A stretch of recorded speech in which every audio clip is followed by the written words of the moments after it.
You know, as I talk about African unity, China refuses to get out of my mind.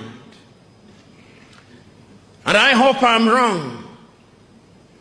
But the Chinese know that we are disunited.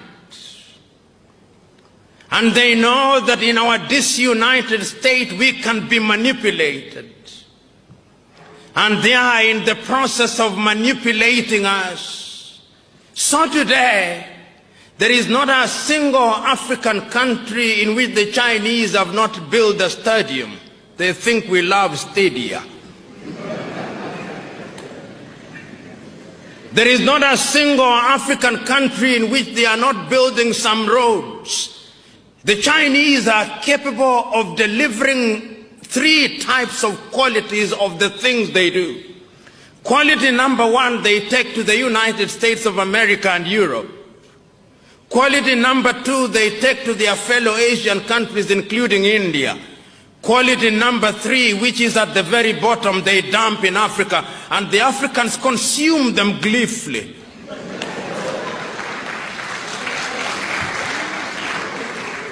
And it's because of our disunity, we are incapable of speaking with one voice. You know, many times when I look at Ghana, the Ghanaian president, whom I respect, is invited to Beijing to negotiate with Beijing, as indeed the Kenyan president would be, and the Burundi president, to negotiate with Beijing on a bilateral basis.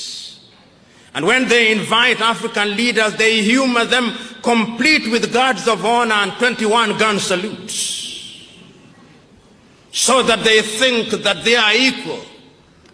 But the Ghanaian economy's GDP is possibly 1/3 of the GDP of the city of Beijing. The Burundian economy is only $2 billion United States dollars, which is the same amount that an American professional boxer earns in 1 year. The economy of Benin is smaller than Coca-Cola's advertising budget for 1 year. In other words, African economies are Mickey Mouse economies which cannot compete.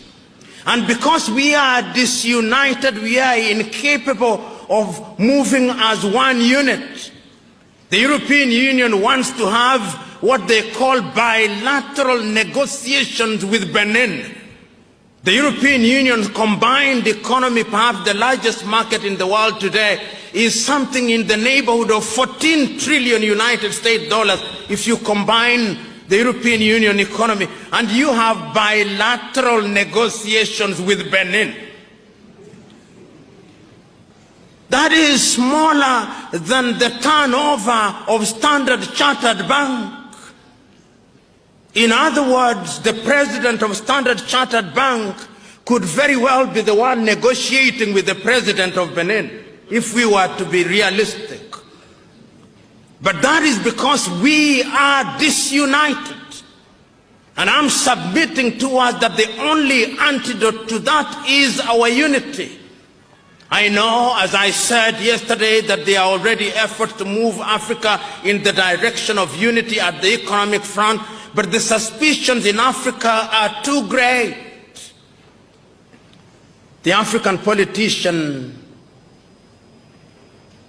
is perhaps, with due respect to them, Africa's curse.